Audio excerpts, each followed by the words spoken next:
हेची करा बापाणू. काय म्हणले? हेच करा म्हणे. संताच्या चरणाजवळ भाव ठेवा आणि हेच नेहमी करा. क्षणोक्षणाला हरीचं नामस्मरण करायचं. भाव कुठं ठेवायचा? संताच्या. शुद्ध भाव झाला की देवा तू असा ना, देव दूर नाहीच ना, देव जवळच आहे. पण संताच्या चरणावर कसा भाव पाहिजे आपला. म्हणून संताच्या चरणावर भाव ठेवला तर संत आपलं हे आपल्याला या बंधनातून मोकळं करते. म्हणून महाराज अभंगाच्या दुसऱ्याच्या काय संत चरणी भाव धरा, संत चरणी भाव धरा, संत चरणी भाव धरा.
धन्य धन्य गुरु माये आज देखील पाय तुझं पाहता माऊली.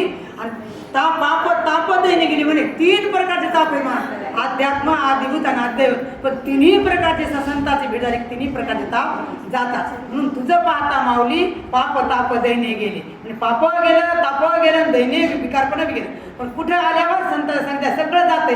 पण हे कधी कळतंय की संतांच्या संगती आल्यावरच कळतं. एरी कळत घरी बसून नाही.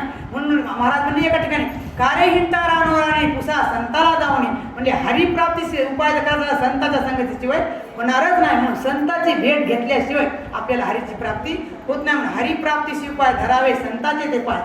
मग संतांचे पाय धरले म्हणजे संतांच्या पायात धरून बसणं, त्यांच्या संगत करायची. आणि संगत केली तरच आपल्याला आपला अनुभव येते. आपल्या आपण स्वरूपापर्यंत निर्माण